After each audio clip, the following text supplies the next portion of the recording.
từ nay trở đi mỗi người một cuộc sống riêng ấy, anh sẽ được thoải mái hơn đấy. Vì anh đã không chịu ký rồi ấy, thì em cũng phải lấy cái tờ đơn này đi nộp rồi hỏi ý kiến của bên cơ quan công an chứ. Cái tờ đơn này vợ của bác biết, bác cũng đã đọc. Vâng. Nhưng mà bác cũng đã nói với vợ bác rồi, đó là chuyện gia đình.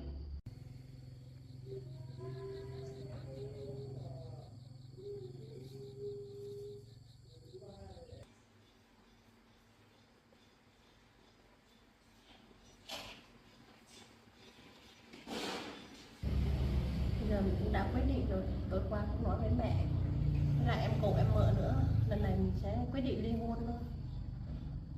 Giờ mình sẽ xuống nhà rồi viết đơn rồi bảo chồng ký luôn.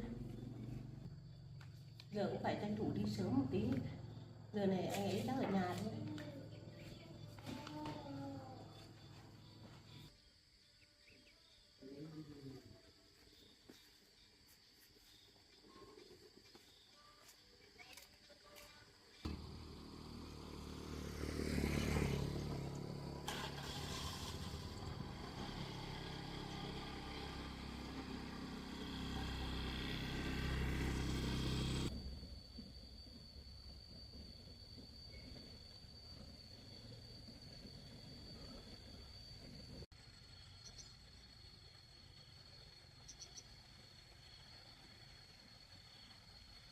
Hôm nay thứ năm cũng là ngày chợ ấy. Chắc mình phải lên chợ để mua mấy thứ mới được.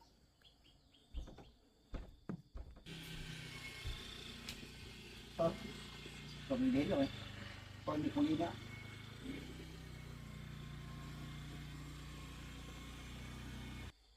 Mà mình cũng đang định ngày mai hay là ngày kia mình đi đón, nhưng mà vợ mình lên nhà ngoại chắc có chuyện gì không ổn rồi lại về tự về, thế cũng tốt rồi.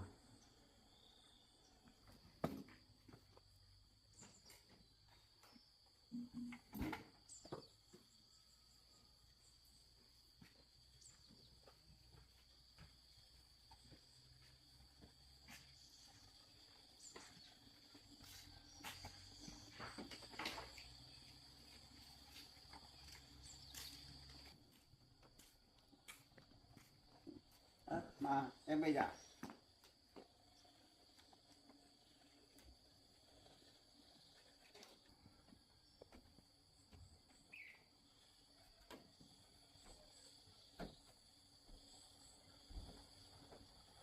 thôi, mấy hôm trước thì vợ chồng cũng có cãi vã nhau, vợ của mình cũng giận xong bỏ nhà đi, mà bây giờ cũng đã về thôi thì mình lên nhà mình nói chuyện với vợ lắm. Bây giờ về đến nhà nhìn thấy tài sản cơ ngơi như thế này, mình ly hôn mình cũng không tiếc nữa, bởi vì mình cũng để lại cho thằng Luyện hết thôi.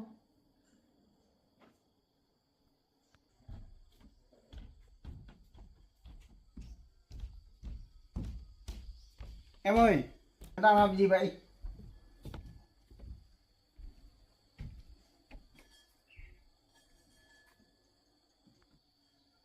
Mà em đang nhìn gì vậy em? Không có gì đâu, anh đi vào trong để em nói chuyện với anh một tí. Mà có chuyện gì vậy em? Em nói chuyện với anh một tí. Mà có chuyện gì vậy em?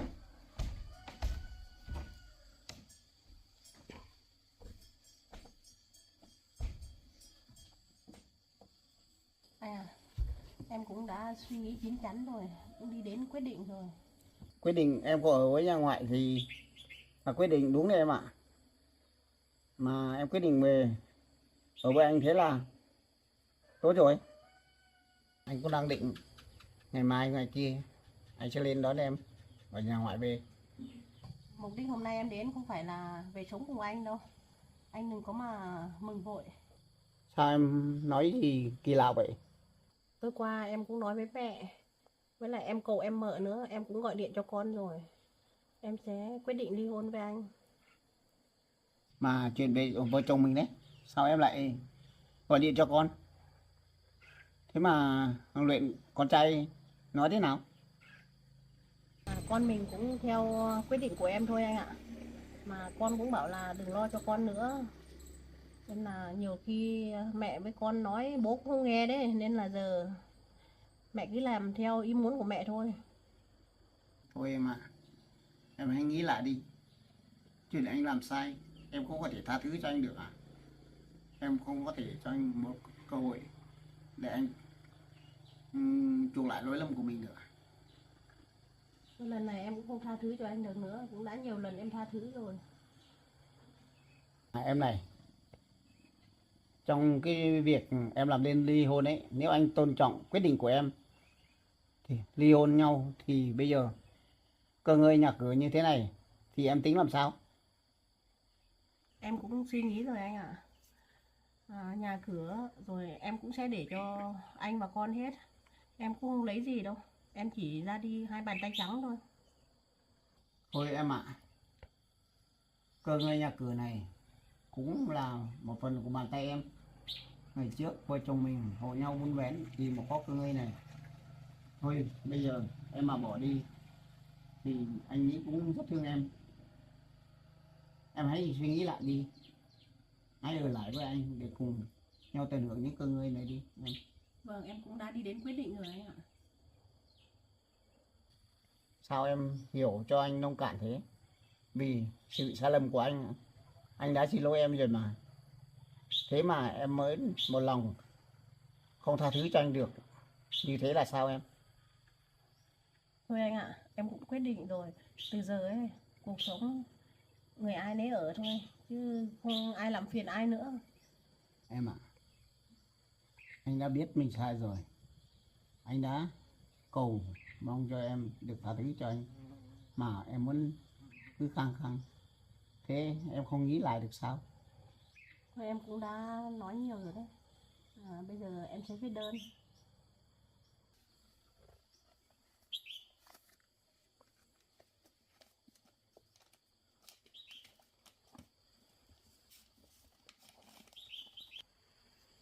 Mà thôi em ơi, đừng viết đơn ly hôn nữa. Em không nghe anh nói gì à?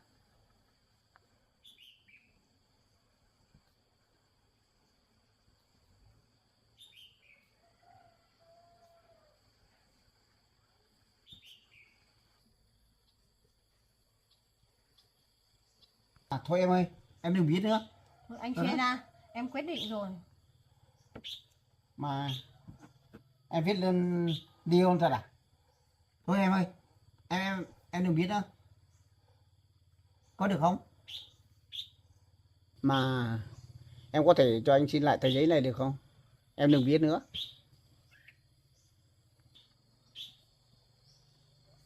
Em đã quyết định rồi, mong anh hãy tôn trọng quyết định của em. Anh cứ để cho em viết chứ.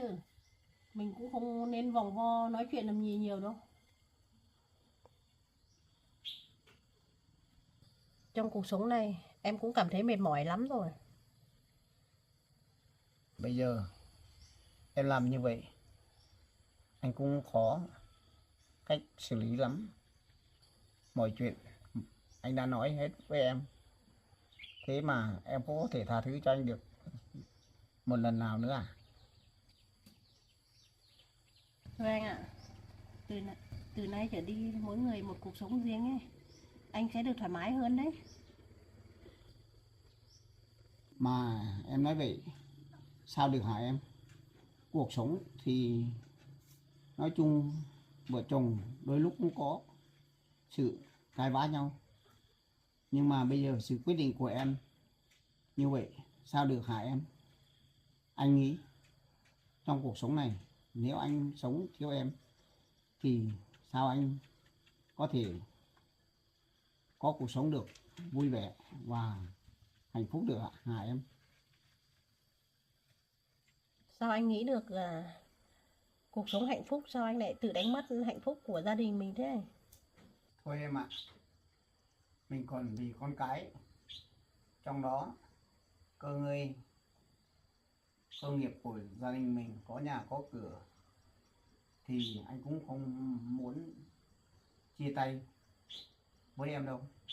Thôi em đừng viết nữa, viết anh cũng không ký đâu.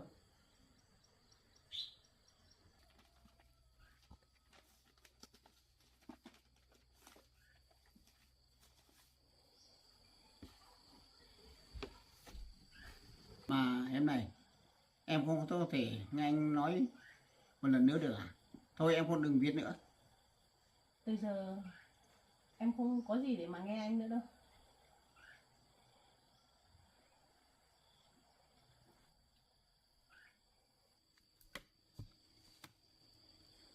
Đơn ly hôn em cũng đã viết xong rồi. Còn bản thân em thì em đã ký rồi. Anh ký giúp em với.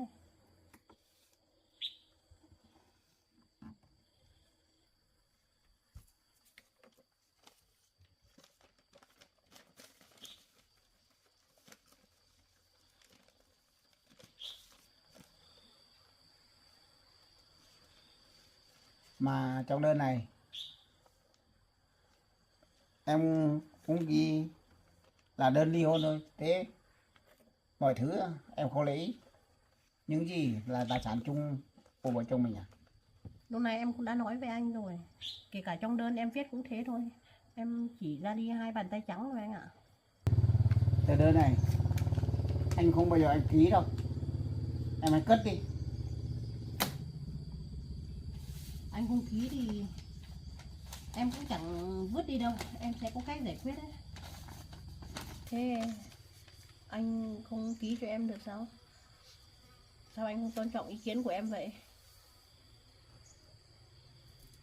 Thôi anh cũng muốn cho em ở lại căn nhà này cơ mà, để có vợ có chồng rồi có con mình nữa, mà sao em cứ khăng khăng như thế? Thôi anh không ký đâu, anh không tôn trọng quyết định của em đâu.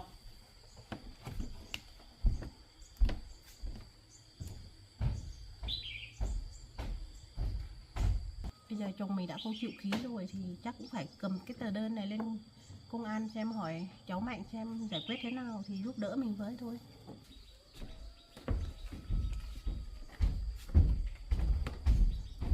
Mà em đi đâu ấy?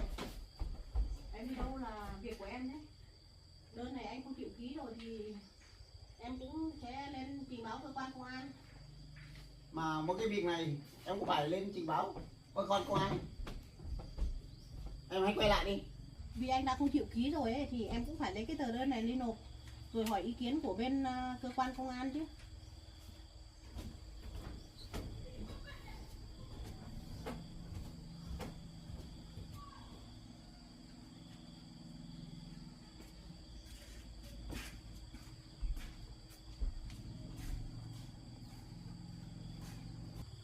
Rồi bây giờ vợ mình đã quyết định ly hôn với mình rồi. Bây giờ mình không biết cư xử thế nào đây. Quay lại. Bây giờ bảo mãi vợ cũng không nghe thế này thì thôi thì anh phải chấp nhận thôi. Với lại có ý biết đơn ly hôn rồi, nhưng mà không biết có nên nộp cho công an thật không. Thôi trong lúc vợ đang tức giận thế mình cũng không cần phải mà cái gì mà nói gì nhiều nữa. Thôi mình cứ đi qua nhà này.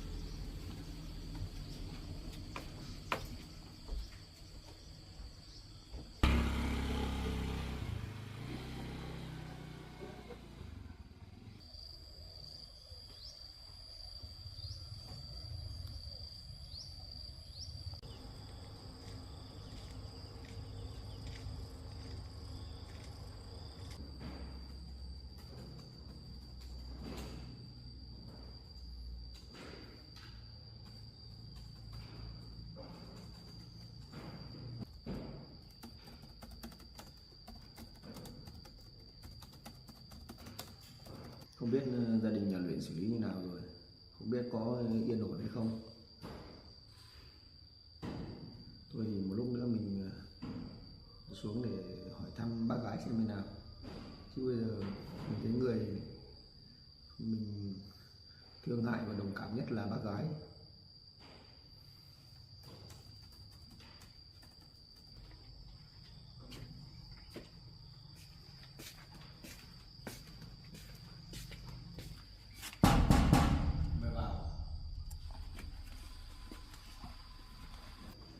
Bác chào cháu nhé.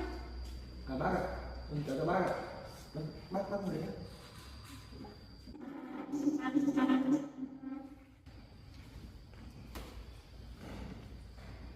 Bác lên đây có việc gì không ạ? Cháu cũng định một lúc nữa thì cháu cũng xuống nhà bác. Mà bác lên đây có việc gì không ạ? Hôm nay bác đến để gặp cháu là cũng có việc nhờ cháu đây, cháu giúp đỡ bác với. Cái gì vậy?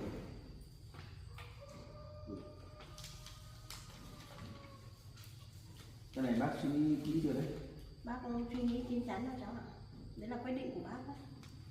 Mong cơ quan chức năng giúp đỡ bác đấy. Thực ra thì cháu rất muốn là gia đình bác lại sum họp và hòa thuận lại, bởi vì còn liên quan đến Luyện nữa. Nhưng mà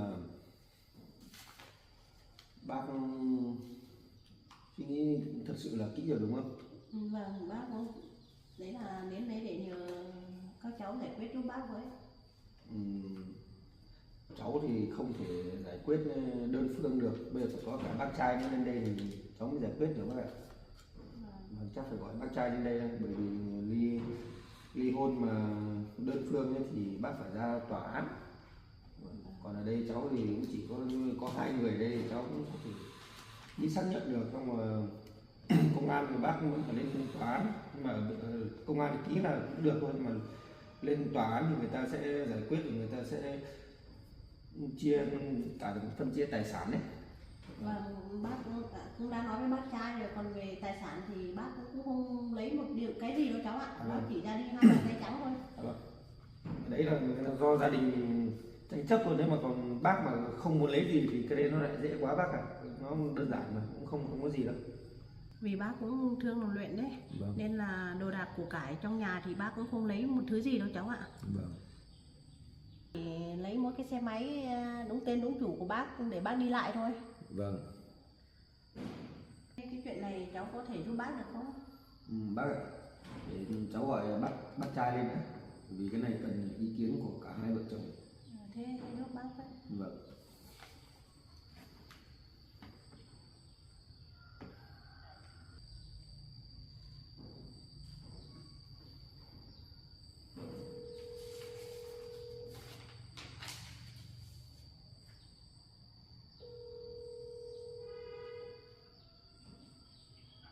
Alo bác Cường à? Vâng bác ơi, cháu Mạnh của công an mà. Bác ơi, bây giờ bác lên luôn cơ quan công an nhé, cháu có một số vấn đề cần giải quyết trực tiếp với bác ạ. Vâng vâng. Vâng bác lên luôn. Cái này thì đơn ly hôn này bác Cường biết chuyện gì hả bác? Có rồi bác biết xong là bác bảo bác trai ký thì bác chưa chịu ký đấy. Vâng, bởi vì cháu lên đây thì có chuyện với bác trai ký rồi. Bác ơi, thế chuyện này thì cả hai bên gia đình đã biết hết chưa? Có rồi cháu ạ.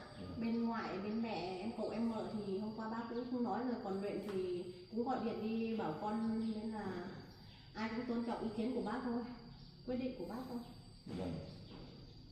Thế là ở đây là bác nêu rõ thì tài sản cá nhân bác chỉ lấy một chiếc xe máy mang tên của bác và đồ dùng cá nhân là quần áo thôi đúng không? Vâng, đúng rồi đấy cháu ạ. Còn tất cả tài sản như là nhà Để cửa cho này, chồng cho con hết đấy. đất đai này là để lại cho chồng hết đúng không? Vâng. Vâng. Mà bác ơi này. Dạ. Thế còn như ở trong đơn này bác ghi rõ hết rồi nhỉ?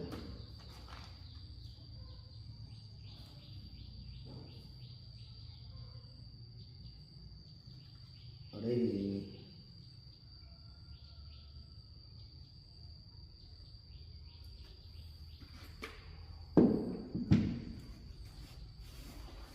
bác ơi, đây là thiếu cái số chứng minh nhân dân của bác là số căn cước ấy. Thế ghi giúp bác ấy. Vâng, bác đọc vào đây. 0081 Rồi. 378 Rồi ạ. 462. Vâng. Hết rồi cháu. Từ khi bác lên nhà ngoại thì bác trai có lên làm phiền hay không? Nói thật với cháu là phiền thì ông ấy cũng không làm phiền gì đâu, mà cũng lên đón bác để về đấy, nhưng mà bác cũng quyết định rồi bác không về. Vâng. Thật sự là với cái cảnh gia đình của bác thì hôm nay mới nói với cháu là Vâng. bác sống cũng không được hạnh phúc ấy, nên Vâng. bác cũng chán cái cảnh này lắm rồi, nên là bác mới đi đến quyết định ngày hôm nay cháu ạ. Vâng. Bác yên tâm nhé. Cháu cũng thấy thì cuộc sống của bác thì đấy gặp vấn đề như vậy thì cũng không ai mong muốn đâu. Thì làm thế nào để cho bác và bác trai và gia đình hợp lý là được. Còn như các bác bây giờ thì như tài sản bác không cần này, con cái thì cũng lớn hết rồi, không có tài sản tranh chấp hay là không phải nuôi con, nên là ly hôn nó sẽ dễ hơn đấy. Ví dụ như mà nếu mà có con nhỏ cơ, chưa đủ 18 tuổi thì cái này còn phải xem xét nhiều góc cạnh. Còn bây giờ chỉ cần là bác trai lên, bác trai đồng ý và ký vào tờ giấy này thì là đơn ly hôn này là có hiệu lực thôi.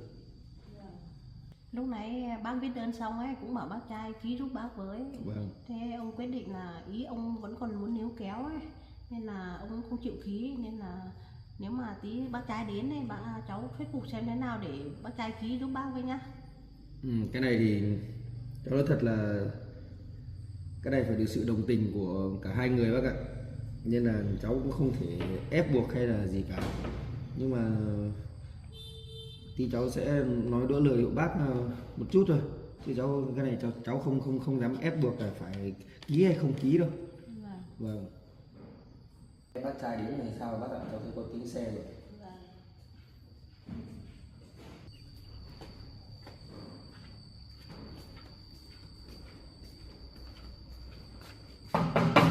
Mời vào.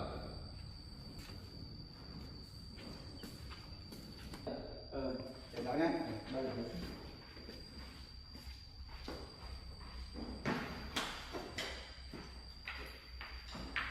các ngồi đây.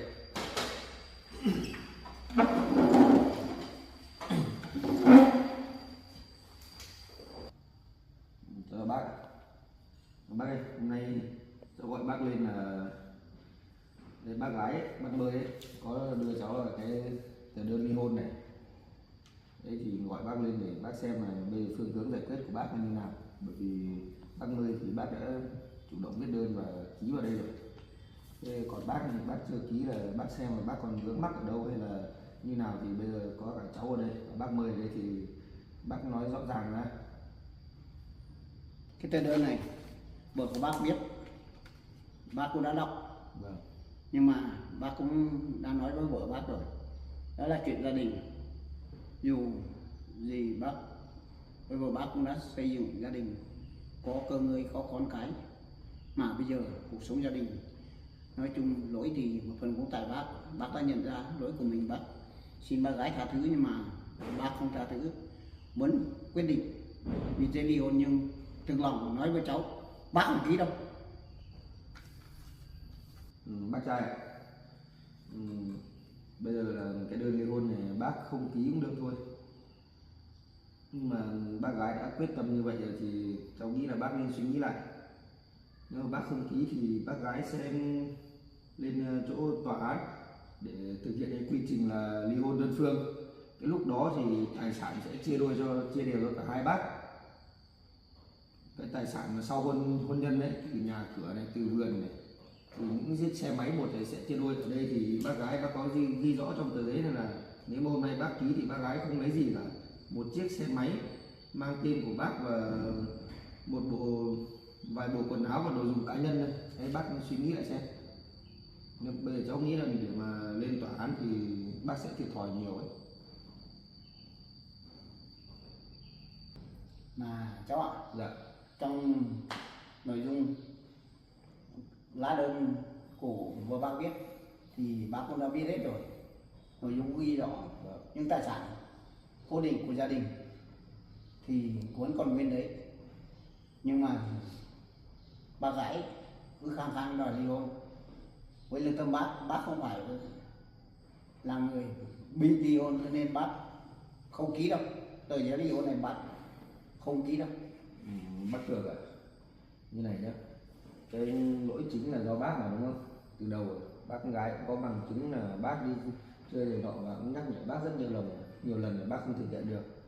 Chứ còn bác không ký thì tòa người ta vẫn giải quyết được. Sau khi mà bác gái đưa đơn lên tòa án ấy, tòa án sẽ có một cái giấy triệu tập dành cho bác. Người ta gọi đến lần thứ 3 mà bác không lên thì lúc đó tòa sẽ thực hiện là giải quyết là ly hôn đơn phương. Thế nên là bác cũng suy nghĩ lại, bởi vì xã hội bây giờ người ta rất là công bằng, người ta sẽ giải quyết theo ý nguyện và nguyện vọng của từng cá nhân một.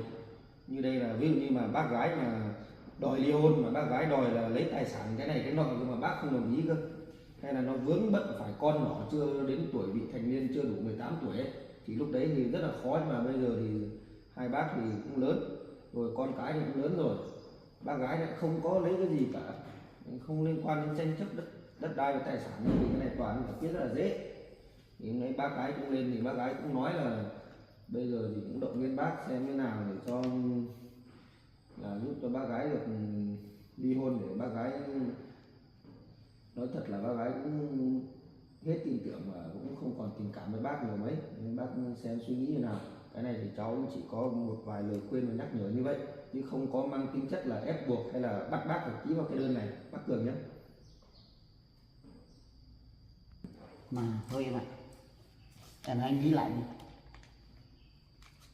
cho anh một cơ hội nữa. Bây giờ trước mặt cán bộ đi, có cán bộ thì anh sẽ hứa từ này anh sẽ không tái phạm những cái gì anh sai trước đây nữa. Em hãy cho anh một cơ hội đi. Không cần hứa gì nữa, em đã quyết định rồi. Nhưng mà sao anh nói mãi mà em vẫn cứ không chịu tha thứ cho anh là thế nào nhỉ? Việc sai đã qua rồi, anh xin em ạ. Thôi em nói thật là em đã quyết định như thế rồi, không có gì là thay đổi em nữa đâu. Em đã quyết rồi, em sẽ không tha thứ cho anh được nữa đâu.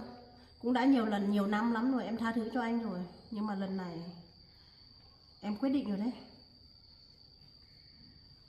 Anh sang đây ngồi ký đi, sức chịu đựng của em nó có giới hạn thôi. Mà cho mày này. Dạ. Vậy ở bác thì nói chung trong gia đình cũng có xảy ra mâu thuẫn, nhưng mà theo bác nghĩ cũng chưa đến nỗi là phải đến ly hôn để là khổ con cái. Thế bây giờ ngồi đến đây trước mặt cán bộ có cháu hãy nói với bác Khải cho bác thêm một cơ hội nữa có được không? Cho nói chắc bác gái sẽ tha thứ cho bác.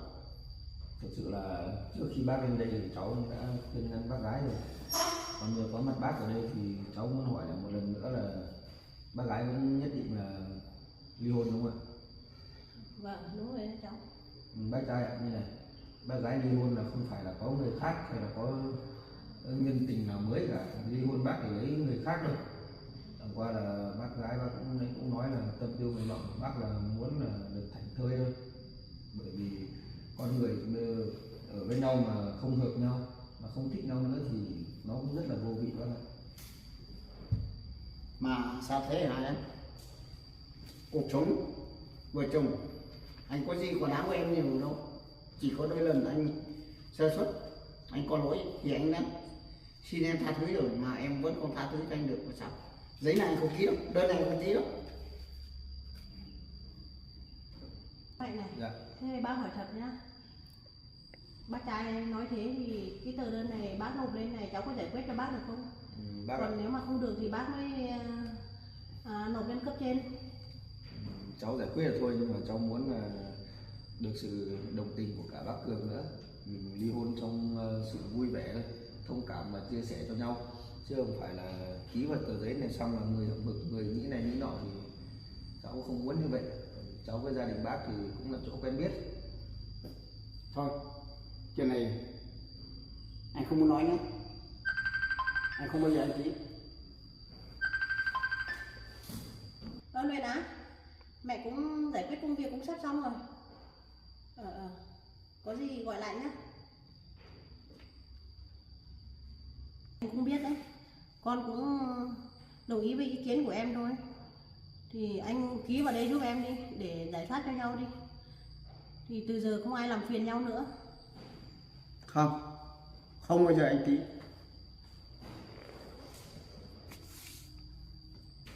Rồi bác trai ạ, bác gái đã quyết định cứng rắn như vậy rồi thì cháu thấy rằng là bác nên ký vào. Bác mà không ký thì lên trên người ta cũng giải quyết được thôi bác ạ.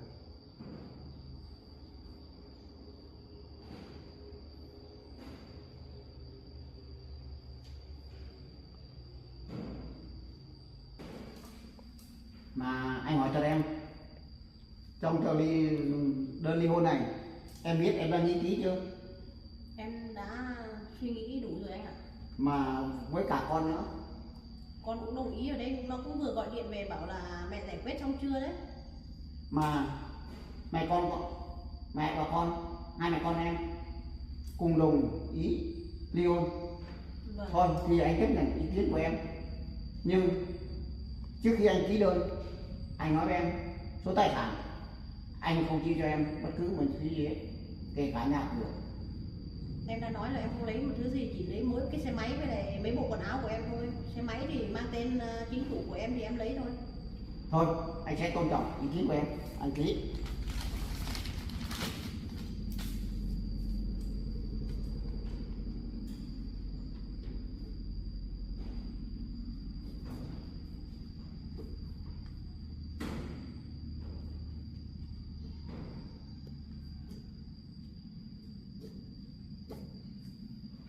Đây cán bộ, Bác để trong đó là gì?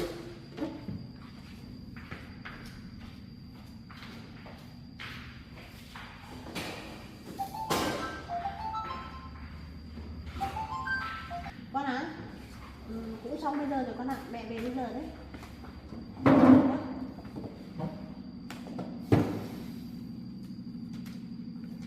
này bác Cường ạ. Ký xong rồi, nhưng mà bác điều chỉ vào đây để cho rõ ràng cho cháu ấy. Đây bác gái trước đi. Đây, bác dùng ngón cái. Thế được chưa cháu? Rồi ạ, đến bác trai. Rồi anh sẽ tôn trọng ý kiến của em, anh ký. Vâng.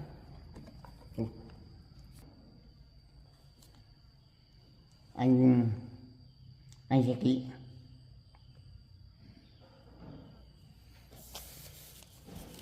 Rồi bác ạ, thế là đơn ly hôn này có hiệu lực rồi. Vâng. Từ bây giờ trở đi nhé.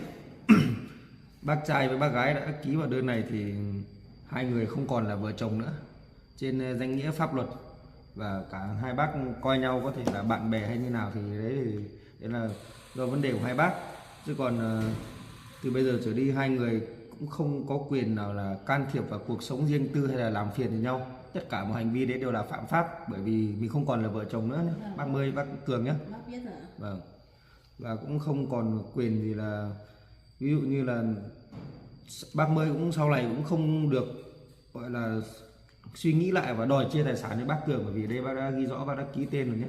Nhưng mà đồ đạc của bác thì Bác ở đây thì bác đấy thì để bác đi lấy. Vâng ạ. Đồ dùng cá nhân của cháu. Ở đây thì bác nói bác Cường là còn bác chỉ lấy vài bộ quần áo và đồ dùng cá nhân của bác, và chiếc xe máy thì đã ghi rõ ràng ở đây rồi. Đúng rồi. Nên là những cái này là bác được lấy lại. Vâng. Và còn nhà cửa và đất đai là của bác Cường. Thế là đã xong rồi các bạn. Vâng ạ, bác là xong rồi. Thôi anh tôn trọng quyết định của em và giấy tờ anh đã ký.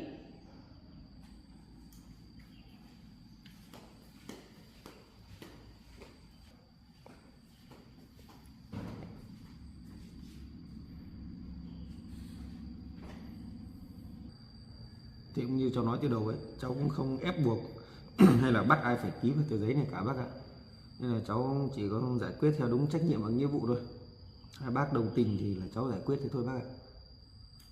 Cháu cũng mong là bác sẽ cố gắng vượt qua cái giai đoạn này nhé. Cháu biết là bác cũng rất là buồn, chứ không vui vẻ gì cái này đâu. Vợ chồng sống với nhau bao nhiêu năm, nhưng mà cũng vì lý do căng thẳng quá thì mới dẫn đến công việc như vậy.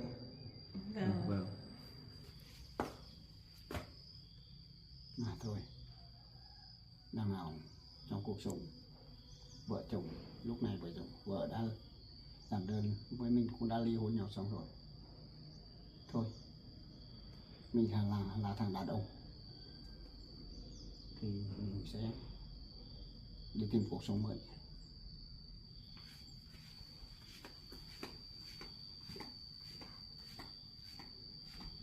Này bác gái ạ, cái tờ giấy này cháu sẽ giữ nhé. Cháu còn làm hồ sơ văn bản cháu gửi lên tòa án ấy. Người ta còn xử lý một bước nữa thì mới xong được. Nhưng mà như này là cũng là được 80% rồi, còn tòa án người ta chỉ làm các cái thủ tục giấy tờ đó để cho nó vấn đề pháp lý cho nó xong hẳn rồi. Vâng. Ừ. Bác cũng cố gắng bác nhé. Bác không sao đâu cháu, là bác cảm ơn cháu nhé. Vâng.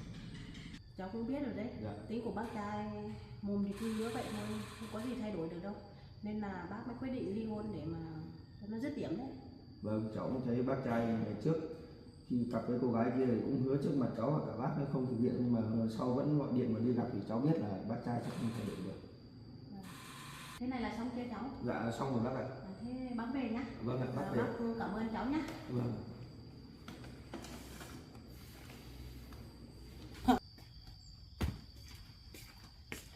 Thôi, bây giờ mình sẽ không phiền muộn nữa, mình hãy sống vui vẻ lên thôi.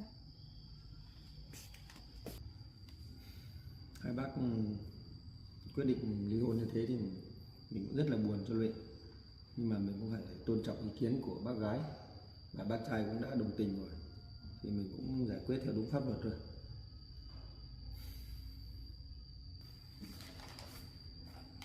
Thôi mình cứ lưu cái này vào máy để rồi gửi lên tòa án cho người ta xử lý nốt thủ tục còn lại.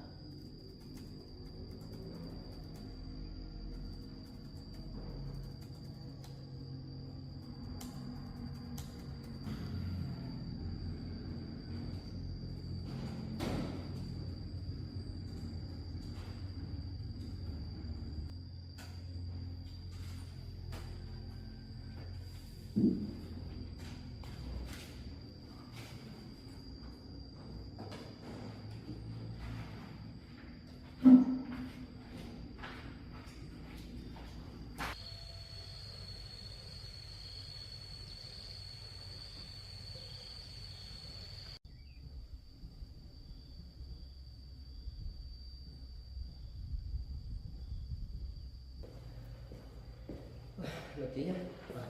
Nóng Quá, tí đi chụp chợ về là hôm nay đông ra đây chợ ấy. ở dưới chợ có vấn đề gì không gì? Không xảy ra vấn đề gì đâu. Thực qua là nhiều người nó ý thức nó hơi kém tí, để xe ngang ngược ở dưới đường ấy. Đồng chí Thế cũng nhắc nhở người ta xe phòng. rồi nhắc nhở người ta rồi.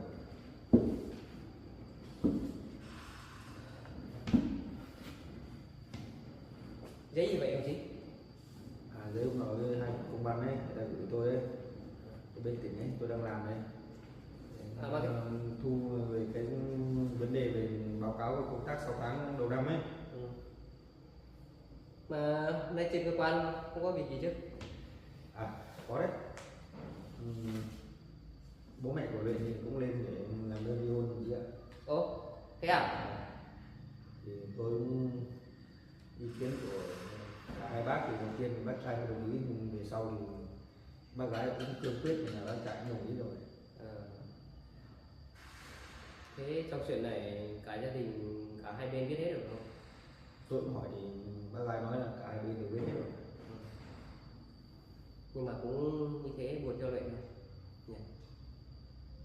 Vì bố mẹ không ở với nhau được thì phải chia tay nhau, thế mỗi người ở một nơi như thế thì Lệ là cũng là một chiến sĩ công an nữa, mình cũng nghĩ chỉ là buồn thay cho Lệ thôi. Cái đấy thì Nhưng mà cũng đành phải chấp nhận thôi, vì mình phải tôn trọng ý kiến của hai bác. bố của Luyện này cũng bác gái nói là quá nhiều lần mà tôi cũng nhìn thấy, tôi cũng chứng kiến này. Ly hôn cũng là một cách giải thoát cho bác gái đấy.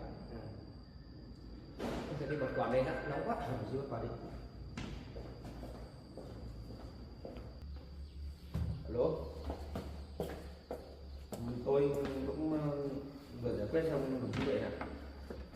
Bố đồng chí thì lúc đầu có vẻ là không đồng tình lắm, nhưng mà qua rồi tôi cũng nói cho bác được biết, và mẹ đồng chí cũng quyết tâm cao nên là cũng ký xong rồi, giải quyết xong rồi, còn một chút thủ tục lên tòa án nữa là xử lý xong rồi.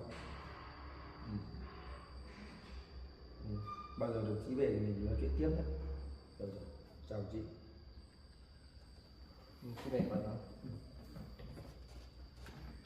Như vậy là đã giải quyết đối thoại là hai vợ chồng bố mẹ của Lệ bây giờ phải xa cách nhau. Thôi nói chung là cũng không chung sống với nhau được thì cũng cho nhau lối thoát rồi, mỗi người ở một nơi thì cũng nói chung là sẽ dễ dàng hơn, không phải suy nghĩ nữa. Không bây giờ bố Lệ nói không nghe thì cứ đi như vậy thì mẹ Lệ ở nhà nó cũng buồn lắm chứ, phải không? Đúng rồi.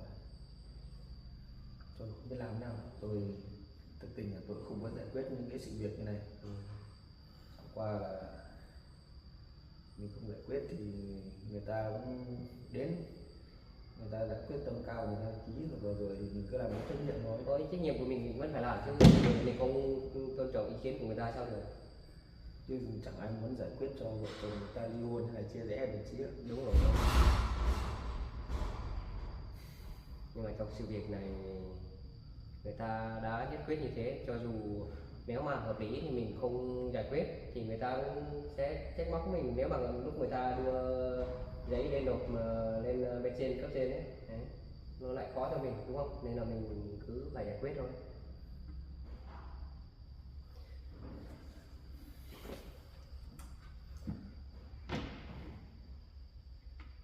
Thế đồng chí vậy là thời gian này vẫn đang ở dưới kia không? Vẫn đang Chưa về. công tác. Chưa về được. Ừ.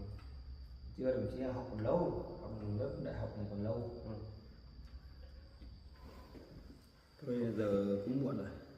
Mình cũng nghỉ rồi đồng chí ạ. Thì bây giờ sự việc của đồng chí Lệnh xảy ra như thế thì cũng giải quyết xong số hết rồi, không chuyện gì à? Tôi cũng tiện hôm nay ngày chợ ông xuống chợ một cái xem mua ít đồ. Mua 1-2 bó rau rừng đấy, chợ hôm nay người ta có bán mà. Đúng rồi, nhiều lắm, nhiều các loại rau nhiều lắm. Lại tiện cũng xuống lướt qua một vòng chợ xem là có cái gì bất cập không. Mình xem mình nhắc nhở người ta đây.